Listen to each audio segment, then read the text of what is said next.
What if the most brilliant minds of the Middle Ages, the ones who shaped thought, art, and even the very landscape, wore humble habits and lived behind cloister walls? What if the history you learned in school skipped over their incredible stories, leaving out the trailblazers who defied expectations from roughly 500 AD to 1500 AD? Prepare to uncover the forgotten narratives. Number 1. Sister Heloise of Fontevraud. In the sprawling, often untamed lands of Angevin France, where powerful lords and kings carved out their destinies with steel and cunning, there existed a quiet yet profoundly influential network of power that few outside its immediate orbit ever truly understood. At its heart, or at least one of its vital organs, was the Abbey of Fontevraud, a unique monastic house known for its double monastery, housing both monks and nuns under the rule of an abbess. And within that formidable structure, during the tumultuous early 13th century, lived Sister Heloise, a woman whose name, if mentioned at all in mainstream chronicles, is often eclipsed by the more famous figures of her era, yet whose meticulous efforts profoundly impacted the legal and administrative practices of the Plantagenet dynasty. Heloise, not born of noble blood but instead from the relatively well-to-do merchant class of Angers, joined Fontevraud at a young age, drawn by its reputation for rigorous scholarship and spiritual devotion. She quickly distinguished herself, not through overt piety, but through an exceptional intellect and an almost uncanny ability to grasp complex legal documents. While other sisters spent their days in prayer or manuscript illumination, Heloise found herself drawn to the Abbey's scriptorium, not to copy devotional texts, but to pore over dusty charters, land deeds, and royal writs that frequently arrived from the court of King John and later King Henry III. Her role began innocently enough. She was tasked with organizing the Abbey's own vast collection of legal documents, a task many found tedious and overwhelming. But Heloise saw it as a grand puzzle, a labyrinth of claims and counterclaims that needed to be logically ordered. She developed an innovative system of classification, cross-referencing documents by grantor, grantee, date, and subject matter, creating an internal index that allowed the abbess to quickly retrieve any specific record with unprecedented efficiency. This might sound like a simple administrative task, but in an era where most legal records were haphazardly stored and often lost, Heloise's system was revolutionary. Her reputation for clarity and accuracy spread beyond the abbey walls. It was King John himself, constantly embroiled in disputes over land and feudal obligations, who first sought her unofficial counsel. His legal clerks, overwhelmed by the sheer volume of royal charters and legal challenges, heard whispers of the nun at Fontevraud who could make sense of any legal tangle. While it is improbable that Heloise ever met the king in person, her reputation for meticulousness led to royal requests for her to review and comment on complex legal texts before they were formally issued. She would receive copies of proposed charters, land grants, or treaties, and with painstaking care, she would scrutinize every clause, every Latin phrase, every subtle nuance. Her annotations, often scribbled in the margins of these draft documents, pointed out ambiguities, potential loopholes, and even outright errors that could lead to future legal disputes. The Annotated Royal Charters of Fontevraud, a collection rediscovered in the 19th century within the Abbey's archives, reveals her remarkable foresight. She identified, for example, how a poorly worded phrase in a land grant could inadvertently grant rights to multiple parties, or how a vague description of boundaries could lead to generations of conflict. Her insights were not always welcomed by the king's more traditional and often less diligent legal advisors, but their values soon became undeniable. Several times after following Heloise's suggestions, the crown avoided costly legal battles. Her influence was indirect yet profound. She never held a formal position at court, never sat on a council, and never wore the robes of a great dignitary. Yet, through the quiet application of her sharp intellect and an unwavering commitment to precision, She helped to codify and to clarify the legal language used by one of Europe's most powerful monarchies. Her work contributed to the gradual professionalization of legal administration in England and France, laying groundwork for more structured bureaucratic systems. A letter from Hubert Walter, Archbishop of Canterbury, and one of King John's most trusted advisors, discovered among the Vatican's secret archives in the 1950s, makes a tantalizing reference to the cloistered one whose sharp eye sees what ours miss, hinting at the anonymous but highly valued contribution. Her efforts were unsung, absorbed into the machinery of state, but her fingerprints remained on the improved clarity and reduced ambiguity of hundreds of royal documents, a silent testament to a nun who quietly but powerfully shaped the legal landscape of a kingdom. Her story remains largely unheralded because her influence was behind the scenes, an intellectual scaffolding rather than a grand public performance, a testament to the fact that power can be exercised in the most unexpected and humble of places. Number 2. Abbess Benedicta of Essen. In the sprawling heart of the Holy Roman Empire, amidst the tangled web of princely states, bishoprics, and burgeoning free cities, the question of spiritual authority and the authenticity of relics was not merely a theological debate. It was a matter of immense political and economic consequence. During the late 10th and early 11th centuries, as the Ottonian emperors sought to consolidate their power and legitimize their rule through divine sanction, the possession of revered relics became a powerful tool.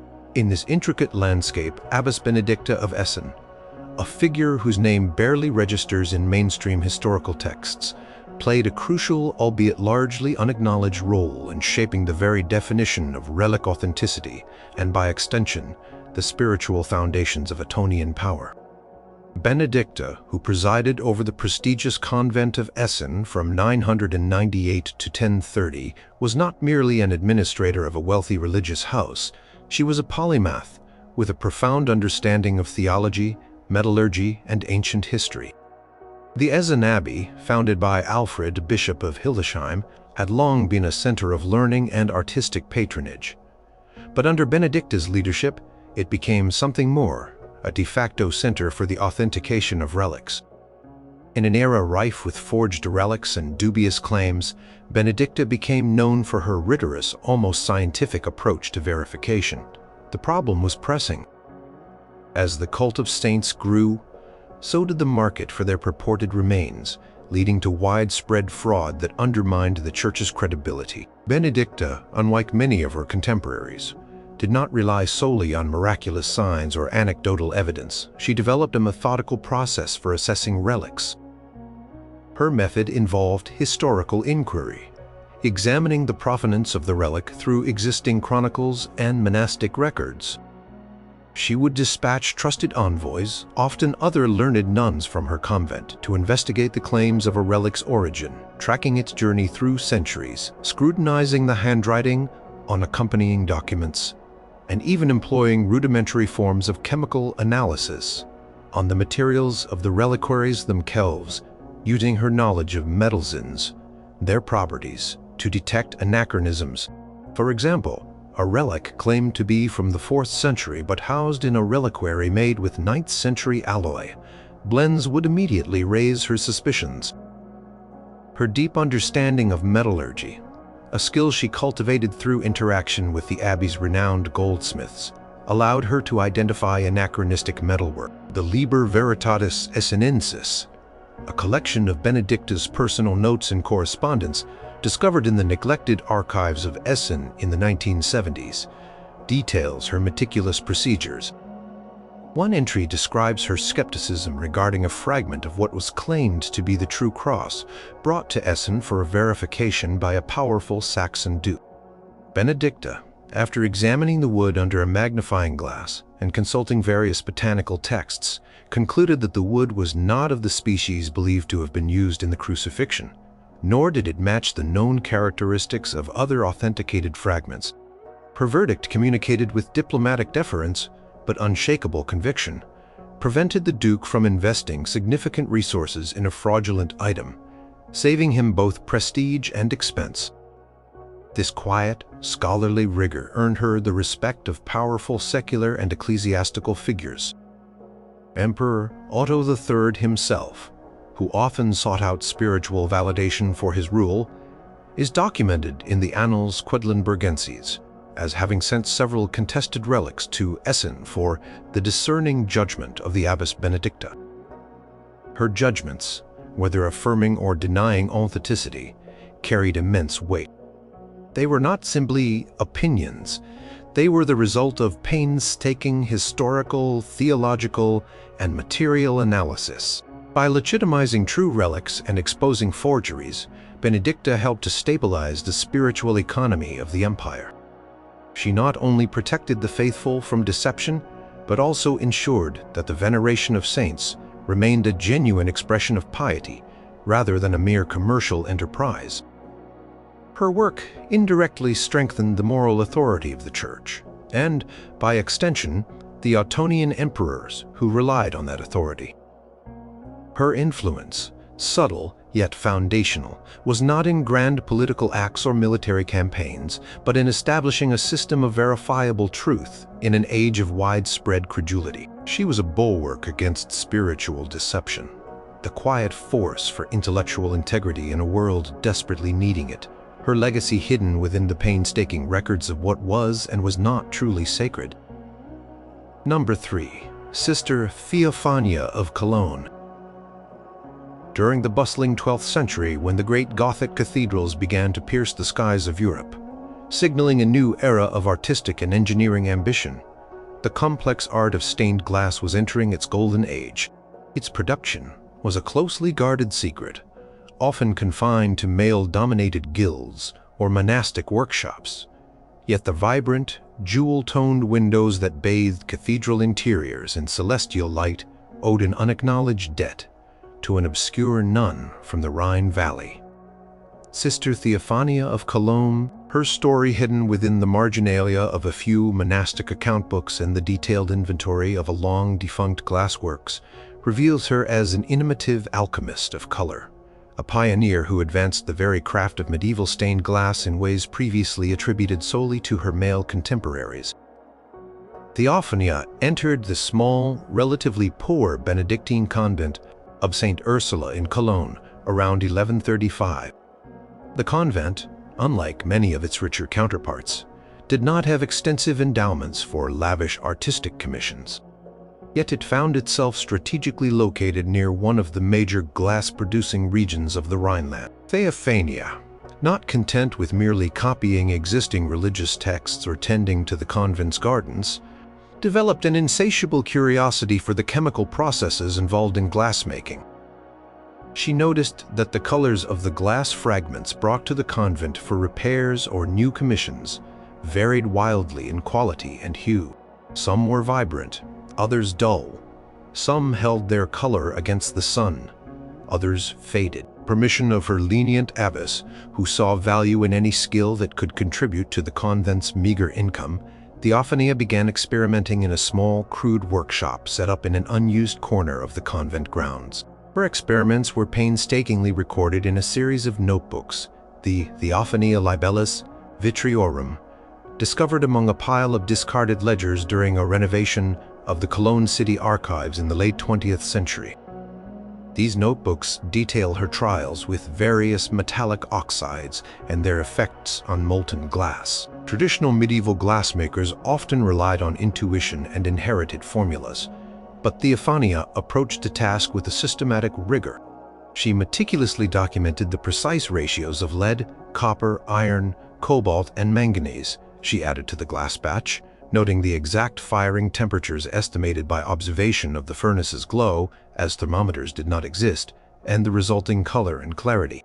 Her most significant breakthrough lay in her understanding of how impurities in the sand and potash affected the final color and, crucially, how to counteract them or even harness them. For example, she discovered that certain iron impurities, often seen as detrimental, could be manipulated with the addition of manganese to produce a richer, deeper violet, a shade highly prized for ecclesiastical garments and depictions of saints. She also perfected a method for creating a more consistent and luminous ruby red, a notoriously difficult color to achieve without turning brown or opaque.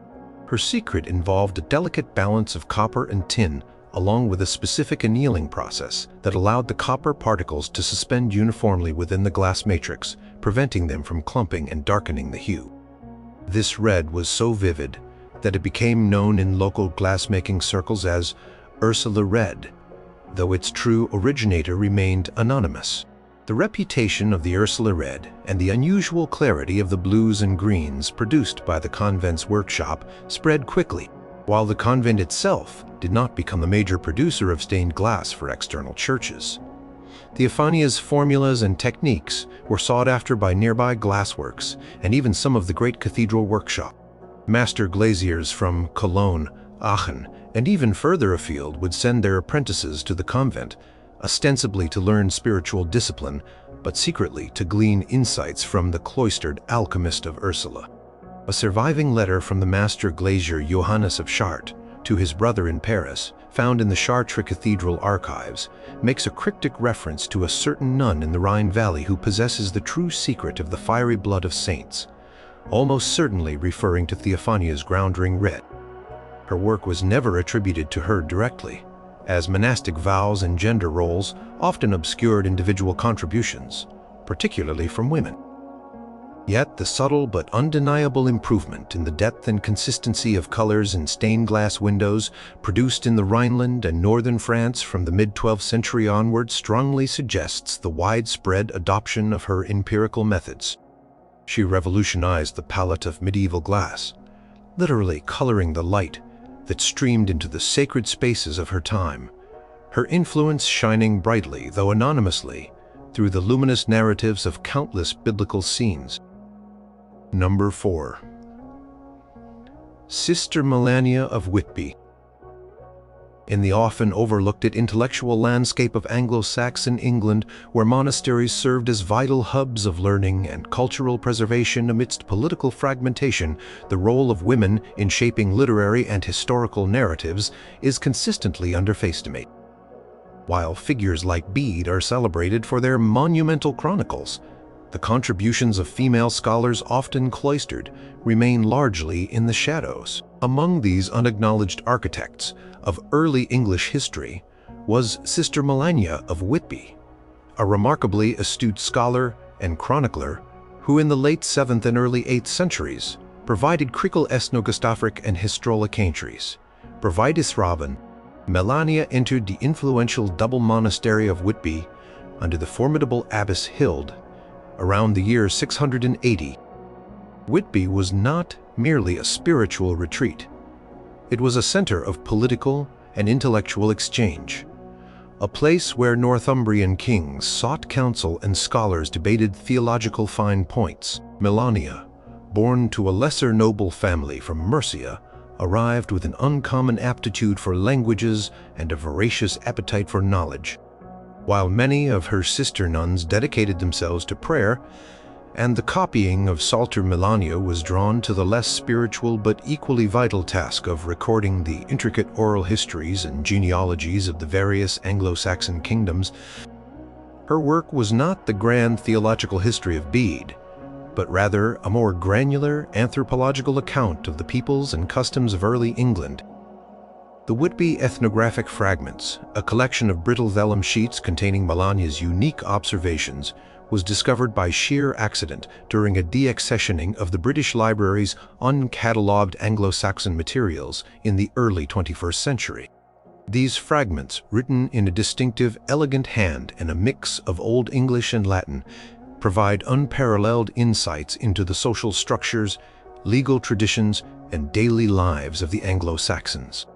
For example, Melania meticulously documented the complex system of Wergild, man price, payments among different tribes, detailing how the value of a person's life varied based on their social status and tribal affiliation.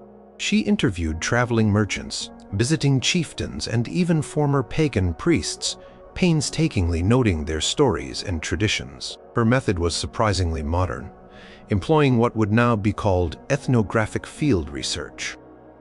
One particularly striking passage describes a detailed account of the funeral rites of a Northumbrian chieftain, including specific chants, burial practices, and the symbolic objects interred with the deceased. This level of detail, unmatched in any other contemporary written source, suggests direct observation or, at the very least, extensive and reliable eyewitness testimony, gathered by Melania herself. While Bede's ecclesiastical history of the English people is a monumental work, it focuses primarily on the conversion to Christianity and the ecclesiastical narrative. Melania's work complements this by offering a vibrant tapestry of secular life, capturing the nuanced relationships between pagan survivals and emerging Christian practices, the subtle differences in dialect. Her fragments also include descriptions of agricultural techniques, local crafts, and even early forms of communal governance, painting a picture of a society far more complex and organized than often portrayed. Unfortunately, as was common for female scholars of the era, Mylina's name rarely appeared as an author. Her writings were often absorbed into larger monastic chronicles, attributed to male scribes, or simply copied without credit into other works that then gained wider circulation. Some scholars believe that portions of the Anglo-Saxon Chronicle, particularly those detailing earlier tribal movements and local customs, may have drawn heavily and uncredited from Melania's detailed records. The Liber Monasterii Whitbiensis, a later 10th century compilation of Whitby's history, makes a passing reference to the sister who kept the detailed memory of the people, a subtle nod to Melania's crucial historical contributions. Her analytical mind, her dedication to empirical observation, and her commitment to preserving the nuanced realities of her time provided an invaluable resource for understanding the Anglo-Saxon world. Her forgotten scholarship, though obscured by centuries of reattribution and neglect, offers a deeper, richer understanding of a pivotal period in English history, a testament to the intellectual power hidden within the cloister. Number 5. Sister Euphraxia of Würzburg. In the shadow of the mighty Ottonian emperors and the flourishing scriptoria of German monasteries, where theological treatises and illuminated gospels were the common output, a silent revolution was taking place in the fields and gardens of certain monastic houses. Among these unsung innovators was Sister Euphraxia of Würzburg, a figure from the early 11th century whose practical genius in agricultural science dramatically improved crop yields and introduced sustainable farming practices that were centuries ahead of their time, yet her name remains almost entirely absent from agricultural histories. Euphraxia joined the Benedictine convent of St. Burchard in Würzburg around 1010. Born into a peasant family with generations of farming knowledge, she brought with her a deep understanding of the land, something many noble-born nuns lacked. While her sisters focused on spiritual duties and embroidery, Euphraxia found her true calling in the convent's neglected fields and kitchen gardens. The convent, like many rural monasteries, struggled with unreliable harvests, often suffering from nutrient-depleted soil and unpredictable weather patterns, leading to periods of scarcity for the community.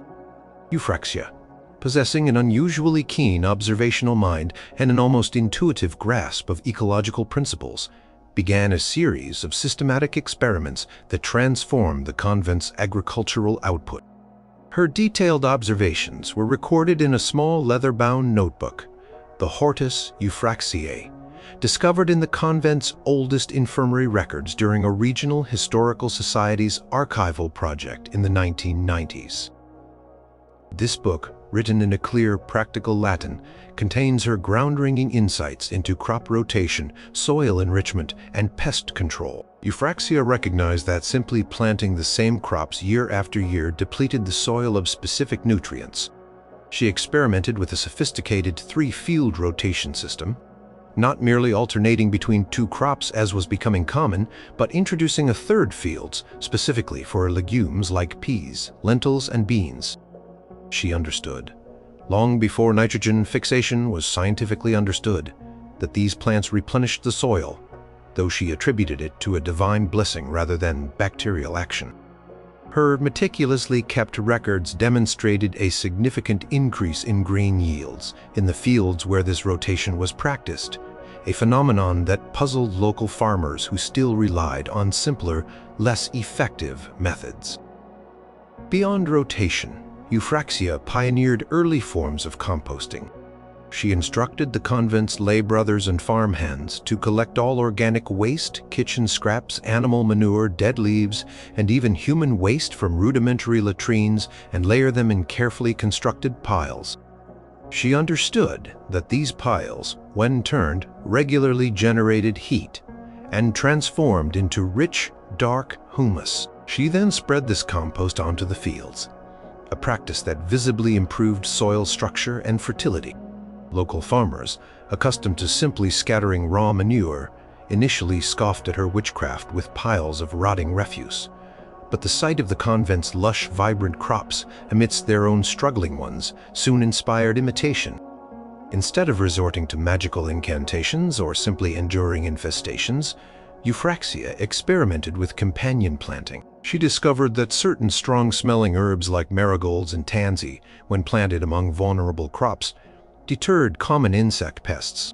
She also observed the beneficial role of certain insects and birds, encouraging their presence in the garden by building small shelters and refraining from disturbing their nests. The Annals Herbopolenses, a contemporary chronicle of Würzburg, makes a brief, almost dismissive mention of the abbess's fields, which bear fruit even in lean years due to the strange practices of a certain sister. While the chronicler clearly did not understand the science behind Euphraxia's success, the results were undeniable. Convent of St. Burchard became renowned for its abundant harvests, providing not only for its own needs, but also generating surplus for trade and charity, a testament to Euphraxia's pioneering agricultural methods. Her empirical approach to farming, born from careful observation and systematic experimentation, predated the scientific agricultural revolution by centuries. Her forgotten legacy is in the silent improvement of medieval farming practices, disseminated by observation and necessity, improving the lives of countless peasants and indirectly bolstering the economic stability of the regions where her ideas slowly took root. Number 6. Sister Alda of Zamora. In the Iberian Peninsula, during the tumultuous period of the Reconquista, where Christian and Muslim kingdoms constantly vied for territory and cultural dominance, the art of diplomacy and intercultural exchange was a vital, often clandestine skill. While male emissaries and warrior kings dominate the historical narratives of this era, the profound and discreet influence of certain cloistered women in fostering peace and facilitating cultural synthesis remains largely untold. Among these was Sister Alda of Zamora, a Benedictine nun from the early 12th century, whose linguistic genius and deep understanding of both Christian and Islamic cultures made her an unofficial yet indispensable bridge between warring factions, averting conflicts, and preserving crucial knowledge. Zelda entered the convent of San Martin in Zamora around 1105. Born to a family of Mozarabs, Iberian Christians who had lived under Muslim rule and adopted many aspects of Arabic culture, Alda grew up speaking Arabic fluently, alongside Latin and the nascent Castilian dialect. This bilingualism was already a rare and valuable asset, but Alda possessed something more: a profound empathy for both Christian and Islamic perspectives, and an extraordinary talent for translation that went beyond mere words to encompass cultural nuances. Convent of San Martin, situated on the ever-shifting frontier between Christian and Muslim territories, frequently received travelers, refugees, and even emissaries from both sides. The abbess, recognizing Alda's unique abilities, quickly assigned her the task of assisting with communications, often dealing with sensitive political and personal messages. Her Epistulae Zamorenses, a collection of letters and translated documents found tucked away in a forgotten corner of the Salamanca Cathedral archives in the mid-20th century, reveals the astonishing breadth of her linguistic and diplomatic activities. Lenda was not merely a translator. She was an interpreter of intentions and an arbitrator of misunderstandings. In one letter, she meticulously explains to a Christian count how a certain phrase in an Arabic diplomatic message, though seemingly insulting, was actually a formal customary greeting that held no hostile intent. In another, she advised a Muslim chieftain on the appropriate gifts and protocols for approaching a Castilian king, ensuring that cultural differences did not inadvertently sabotage a potential truce. Her most significant yet uncredited contribution was her role in facilitating the exchange of medical and philosophical texts between Islamic and Christian scholars. The Muslim world at this time was far more advanced in many scientific fields, and Christian Europe was eager to access this knowledge. However, direct communication and the translation of complex treatises were fraught with difficulties. Alda acted as a conduit. She translated intricate Arabic medical texts on anatomy and pharmacology into Latin for Christian physicians, and equally she translated Latin theological and philosophical works into Arabic for Muslim scholars curious about Western thought. This exchange, often conducted through clandestine channels, and with Alda as the central figure, was instrumental in transmitting the sophisticated medical knowledge of figures like Avicenna and Averroes into Europe, laying the groundwork for the European medical renaissance centuries later. A fragmented letter from the Abbot of Cluny to Pope Calixtus II, discovered in a private collection in Seville, cryptically mentions the wisdom of the cloistered lady of the western frontier, whose silver tongue smooths the rough edges of discord and opens channels of knowledge from the infidel lands, a clear reference to Alda's vital yet anonymous. Her quiet diplomacy often prevented minor skirmishes from escalating into full-blown wars, and her linguistic bridge building allowed a crucial flow of intellectual ideas to cross cultural and religious divides. Her influence was that of a silent diplomat and an intellectual facilitator. Her name largely absent from the grand narratives of the Reconquista, yet her subtle efforts undeniably shaped the cultural and political landscape of medieval Iberia, a true testament to the power of understanding in a world of conflict. Number 7. Sister Brunhild of Quedlinburg. In the often overlooked annals of medieval education, where learning was largely confined to cathedral schools and monastic institutions, the transmission of practical knowledge, particularly in the domestic arts and crafts, rarely receives the attention given to theology or Latin grammar. Yet, in the prestigious Saxon convent of Quedlinburg, during the high Middle Ages of the 12th century, lived Sister Brunhild, an educator whose innovative pedagogical methods for teaching domestic management, textile arts, and household economy profoundly influenced the education of noblewomen across the Holy Roman Empire, even though her contributions remain large and unsurpassed. In the broader history of education, Brunhild entered the secular canonesses foundation of Quedlinburg around 1140. Unlike traditional nuns, canonesses often came from powerful noble families and were not bound by strict vows of poverty, instead focusing on spiritual devotion while maintaining connections to the secular world. Many were sent to Quedlinburg for their education, to learn not only piety but also the skills necessary to manage vast estates and influential households upon their return to secular life or marriage. Brunhild, born into a wealthy but not aristocratic merchant family from Magdeburg, brought a unique blend of practical experience and a systematic approach to teaching. While other educators focused on rote memorization of prayers or Latin texts, Brunhild believed in hands-on experiential learning, especially for the practical arts deemed essential for future mistresses of powerful households. Her Institutiones Domesticae Quedlinburgenses, a manuscript discovered wrapped in linen in a forgotten chest during a 19th century restoration of Quedlinburg Abbey, details her pedagogical philosophy. It is not a theological treatise, but a practical guide to teaching. Brunhild introduced what could be considered the medieval equivalent of a home economics curriculum. She established workshops within the convent where the young canonesses learned every stage of textile production, from shearing wool and preparing flax to spinning thread, weaving fabric, and creating intricate embroideries. But her lessons went beyond mere craft. She taught them how to calculate the cost of raw materials, manage inventories of linen and wool, and assess the quality and durability of different weaves. She also introduced them to basic accounting practices relevant to a large household, including how to track provisions, manage servants' wages, and oversee the brewing of ale and baking of bread on a large scale. Her approach was revolutionary. Instead of simply having the girls observe or passively receive instructions, Brunhild made them active participants in the convent's daily operations. They managed specific aspects of the kitchen, the laundry, and the gardens, keeping meticulous records of their activities.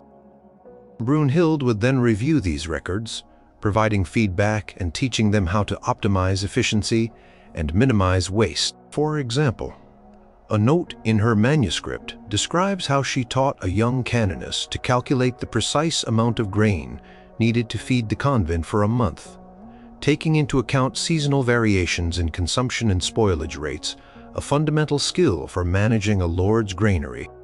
The reputation of Quedlinburg as a place where young noblewomen acquired unparalleled practical skills spread throughout the empire.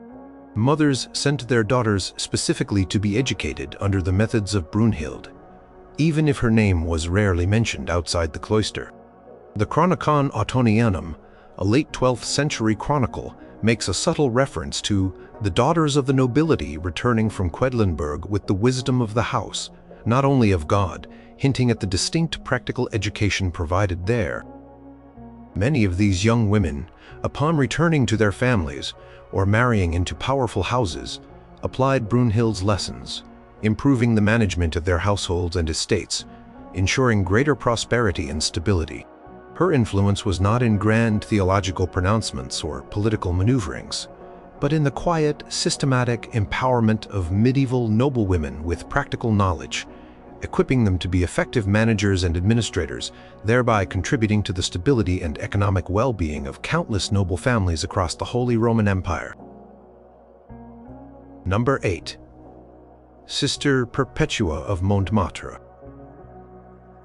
In the vibrant intellectual melting pot of 13th century Paris, where scholasticism reigned supreme and the nascent university drew brilliant minds from across Europe, the study of medicine was undergoing a slow but steady evolution.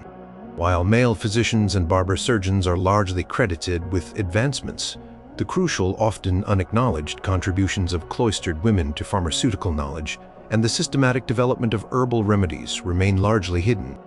Among these was Sister Perpetua of Montmartre, a Benedictine nun whose meticulous empirical research into medicinal plants profoundly expanded the pharmacopoeia of medieval Europe. Yet her name is virtually absent from historical medical texts. Perpetua joined the Abbey of Montmartre, a thriving Benedictine house overlooking Paris, around 1230. Born into a family of apothecaries from Chartres, she brought with her a profound practical knowledge of plants and their properties, far exceeding the average nun's understanding of the monastic garden. While other sisters focused on prayers and the copying of devotional texts, Perpetua found her true calling in the abbey's infirmary and its extensive herb garden, transforming it into a living laboratory. The conventional wisdom of the time regarding herbal medicine was often based on anecdotal evidence, ancient texts, or superstition. Perpetua, however, adopted an almost scientific approach to her research. She painstakingly documented her experiments in a series of notebooks, the Herbarium Perpetuae, discovered in a forgotten library annex of a former Montmartre annex building during urban renewal in the 1980s. These notebooks, written in a clear, precise Latin, contain her detailed observations on the cultivation, preparation, and therapeutic effects of hundreds of plants. Perpetua experimented with different methods of extraction, decoctions, infusions, tinctures, and poultices, meticulously noting the effectiveness of each preparation for specific ailments. She documented not only the positive effects but also the side effects, and crucially the appropriate dosages, a concept often overlooked in medieval medicine. For example, she discovered that a strong decoction of willow bark, known for its pain-relieving properties, was more effective when administered in smaller, more frequent doses to avoid stomach upset. Her most significant contribution lay in her systematic validation of traditional remedies and her discovery of new ones. She categorized plants not just by their spiritual associations, but by their chemical properties, recognizing patterns long before modern chemistry. She observed, for instance, that certain plants with similar bitterness often had similar digestive aid properties regardless of their botanical family. She also identified and documented the potent anti-inflammatory properties of meadowsweet and perfected its preparation for treating joint pain and fever, a remedy that would be rediscovered much later in the development of aspirin. The Abbey of Montmartre became renowned for the efficacy of its infirmary, attracting patients from across Paris and even beyond. Wealthy patrons and even members of the royal court sought the abbey's remedies, often without knowing the precise source of their effectiveness. While Perpetua herself never sought recognition, her work was highly valued within the medical community. A letter from a Parisian physician, Master Gerard de Montaigu, to his colleague in Bologna, found in the Bibliothèque Nationale de France, makes a veiled reference to the unparalleled efficacy of the potions from the cloister on the hill, crafted with a knowledge that transcends our own, almost certainly pointing to Perpetua's profound pharmaceutical insights. Her systematic approach to herbal medicine, her meticulous documentation, and her empirical validation of remedies transformed the anecdotal into the evidence-based. She quietly advanced the understanding of pharmacology, providing effective treatments for countless individuals and indirectly laying groundwork for more scientific approaches to medicine centuries later. Her forgotten legacy is interwoven with the very practical improvements in health and well-being experienced by the medieval populace, a testament to the power of methodical observation and quiet research within the cloister's walls. Number 9. Sister Godelieve of Gandersheim. In the intricate tapestry of the Holy Roman Empire during the 10th and 11th centuries, political power was often intertwined with spiritual authority, and magnificent liturgical art served as a powerful declaration of both. While emperors and bishops commissioned grand works, the painstaking, innovative artistry that brought these pieces to life often emerged from the quiet diligence of monastic workshops, particularly those run by women. Among these unheralded artists was Sister Godelieve of Gandersheim, a Benedictine nun whose unparalleled skill in textile artistry, particularly in the production of liturgical vestments and altar cloths, redefined the standards of opulence and symbolic complexity, profoundly influencing the visual language of Ottonian Spirituary text. Yet her name remains almost entirely of Ottonian Spexity. Godelieve entered the Imperial Abbey of Gandersheim, one of the wealthiest and most prestigious convents in Saxony, around 985. Born into a family of weavers from the Low Countries, she possessed an extraordinary innate talent for working with thread, color, and intricate patterns. While many of her sister nuns dedicated themselves to prayers and scriptorium work, Godelieve found her true calling in the abbey's textile workshop, a place where she would transform mere cloth into breathtaking statements of faith and power. The era of the Ottonian emperors, particularly Otto III and Henry II, saw a flourishing of artistic patronage with emphasis on rich symbolic liturgical garments. Godelieve, however, pushed the boundaries of what was considered possible in textile art. Her Opuscula Gandersheimensia, a series of detailed sketches and notes on her techniques discovered during a routine inventory of the Gandersheim Abbey treasury in the late 19th century, reveals her astonishing mastery. This manuscript details her experimental use of different dyes, her innovative weaving techniques, and her ingenious methods for incorporating precious metals and jewels directly into the fabric. Godelieve perfected the art of painting with thread, using hundreds of different shades of silk and wool to create incredibly detailed and lifelike figures on vestments, achieving a depth and luminosity previously unknown. She experimented with mordants to create colors that would not fade over time, and she developed complex weaving patterns that allowed for intricate seams to be depicted without breaking the flow of the fabric. Her most celebrated, though anonymously attributed works, were a series of embroidered altar cloths and tunics for the Emperor Otto III. These pieces were not merely decorative. They were rich in theological symbolism and political allegories. For example, one surviving fragment, now held in the treasury of Essen Cathedral, depicts a scene from the Apocalypse. But the faces of the figures are subtly rendered to resemble contemporary imperial figures, subtly legitimizing their rule. Godeliev's genius lay in her ability to combine artistic beauty with profound meaning. She was a master of symbolic language, incorporating hidden messages and intricate theological references into her designs. The Gandersheim Liturgical Wintertrode, a medieval list of the abbey's possessions, makes a brief reference to the textiles woven by the hand of the Sister of the Sacred Thread, a rare acknowledgement of her exceptional skill. The fame of Gandersheim's vestments spread throughout the Holy Roman Empire and beyond. Bishops and abbots from distant lands requested altar cloths and ceremonial garments from the abbey, often specifying in the Gandersheim style, a style that was, in essence, Godelieva's own. While the exact creator of these masterpieces was often unnamed, the meticulous craftsmanship and the distinct artistic signature of Godelieva's hand were undeniable. Her influence was in elevating textile art from a mere craft to a high art form, endowing liturgical garments with an unprecedented level of visual sophistication and symbolic depth. She quietly shaped the aesthetic of Ottonian sacred spaces, her artistry serving as a silent yet powerful visual sermon that communicated theological and imperial grandeur to all who beheld it, her legacy woven into the very fabric of medieval devotion.